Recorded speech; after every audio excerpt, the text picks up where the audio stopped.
In the heart of America's bustling suburbs, where shopping malls pulse like the veins of consumerism, a routine afternoon turned into a nightmare that exposed the raw underbelly of justice, or the lack thereof. Imagine this: a young black teen, minding his own business, suddenly tackled by overzealous cops outside a crowded mall, their knees on his neck echoing the ghosts of past injustices. But just as the crowd gasps, 10 FBI agents swarm in, freezing the scene like a blockbuster thriller.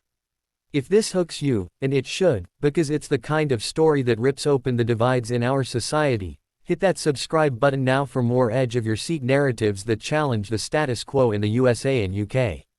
Don't miss out, subscribe today and join the conversation that's waking up the world. It was a sweltering Saturday afternoon in Oak Ridge Mall, the kind where the air conditioning inside promised relief from the oppressive heat outside, but for 17-year-old Jamal Harris, that promise shattered in an instant.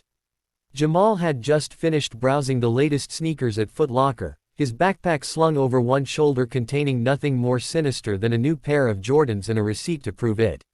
He stepped out into the parking lot, the sun glaring down like an interrogator's lamp, when suddenly, 2 police cruisers screeched to a halt beside him. "Get down. Hands where I can see them," barked Officer Ramirez, a burly man with a mustache that seemed perpetually twitching with suspicion. Before Jamal could even process the command, Ramirez and his partner, Officer Klein, a wiry woman with a no-nonsense glare, lunged at him. They tackled him to the asphalt, his face grinding against the hot pavement as Ramirez's knee pressed into his back. "I didn't do anything," Jamal gasped, his voice muffled, heart pounding like a drum in a trap beat. The mall shoppers froze, phones whipping out to record the scene, murmurs rippling through the crowd like wildfire. "He's just a kid," someone shouted, but the officers ignored it, cuffing Jamal's wrists with a click that echoed his sinking dread. Klein radioed in, "Suspect detained, matches the description from the robbery tip." What description? Jamal wondered, his mind racing. He was black, tall, wearing a hoodie, apparently, that was enough in this town. As the officers hauled him up, Jamal's thoughts spiraled. This couldn't be happening. He was an honor student at Oak Ridge High, captain of the debate team, with dreams of Stanford. But here he was, treated like a criminal for existing. The crowd grew, a mix of horrified onlookers and a few who nodded approvingly, whispering about law and order. Ramirez smirked, "You'll have your say downtown, kid." But just as they started dragging him toward the cruiser, the air filled with the roar of engines. 10 black SUVs pulled up in a semicircle, blocking the exits like a noose tightening. Doors flew open, and out poured FBI agents in crisp suits, badges flashing under the sun, their faces stern and unyielding. "Federal agents, stand down," bellowed the lead agent, a tall woman with sharp features named Special Agent Elena Vasquez. The officers froze, their grips loosening on Jamal as confusion etched across their faces. "What the hell is this?" Klein snapped, her hand inching toward her holster. Vasquez stepped forward, her voice cutting like a blade. "This boy is under federal protection. Release him now, or you'll be the ones in cuffs." The twist began to unravel right there in the parking lot. Unbeknownst to the local cops, Jamal wasn't just any teen, he was the key witness in a massive corruption scandal that reached the highest echelons of power. It all started 3 months ago when Jamal, working a part-time job at a local tech firm to save for college, stumbled upon encrypted files on his boss's computer. The firm, Tech Nova Solutions, was a front for a syndicate laundering money for a cartel with ties to dirty politicians. Jamal, tech-savvy from his coding classes, cracked the encryption out of curiosity and discovered ledgers detailing bribes to senators, offshore accounts, and even plans for election interference. Terrified, he anonymously tipped off the FBI, providing just enough evidence to launch Operation ShadowNet. But the syndicate caught wind, and they'd been hunting him ever since, planting false tips to local police to get him arrested, or worse, eliminated in custody. As the FBI agents surrounded the officers, Vasquez flashed her credentials. "Jamal Harris is a protected asset. Your robbery tip was fabricated by the same people we're investigating." Ramirez's face paled, he exchanged a glance with Klein, who looked equally stunned. The crowd buzzed louder, phones capturing every moment, live streams exploding across social media. "Let him go," chanted a group of protesters who'd materialized from the mall's activist meetup.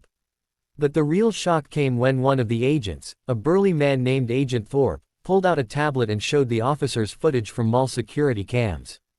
It depicted a suspicious figure in a van nearby, the one who'd called in the fake tip, a hitman linked to the cartel.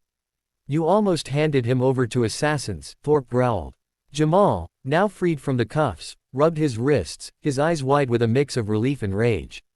"I told you I didn't do anything," he muttered, but his voice carried the weight of generations of mistrust. Yet, the story twisted deeper. As the FBI escorted Jamal to safety, a mole within the local PD revealed itself. Officer Klein, it turned out, wasn't just following orders, she was on the take. Her partner, Ramirez, had no idea, but Klein had been feeding info to the syndicate for months, pocketing bribes to look the other way on drug runs. The fake tip. She'd orchestrated it after getting a burner phone alert. When the FBI ran a quick background during the standoff, her nervous fidgeting gave her away.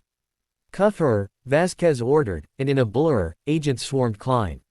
She resisted, drawing her weapon, but Thorpe disarmed her with a swift move. "You're under arrest for conspiracy and attempted murder," Vasquez announced. Ramirez stood dumbfounded, protesting his innocence, but the agents separated them, promising a full debrief. Jamal, now in an FBI SUV speeding away, pieced together his role in the bigger picture. The syndicate wasn't just about money, it involved a plot to rig voting machines in swing states, with Technova providing the software hacks. Jamal's evidence could topple governors, CEOs, even a presidential candidate's inner circle. But danger lurked, the cartel had insiders everywhere. That night, in a safe house on the outskirts of town, Jamal met with Vasquez. "You're brave, kid," she said, "but this is far from over." He nodded, adrenaline fading into exhaustion. Twists piled on. A raid on Technova uncovered more, including Klein's husband as a mid-level operative. Then, a betrayal. Agent Thorpe was dirty too, tipping off the cartel about the safe house. Gunfire erupted at midnight, agents clashing with intruders. Jamal hid in a panic room, heart thundering, as Vasquez took down Thorpe in a fierce shootout. "Traitor," she spat, cuffing him. In the aftermath, Jamal testified in a closed federal court, his words dismantling the syndicate brick by brick. Arrests followed. Politicians in handcuffs on national TV, the mall incident going viral as a symbol of systemic reform. But the final twist. Jamal wasn't entirely innocent in his discovery, he'd hacked the files intentionally, driven by rumors of his father's wrongful imprisonment years ago by the same corrupt system. That hack could land him in hot water, but the FBI offered immunity for his cooperation. Emerging a hero, Jamal used his story to advocate for justice reform, speaking at rallies across the USA and UK, where similar issues simmered. The mall parking lot became a landmark, a reminder that sometimes, the tackled teen holds the power to surround the oppressors. Years later, as a Stanford grad and activist, Jamal reflected, "In a world quick to judge, truth twists like a knife, cutting through the darkness to reveal the light."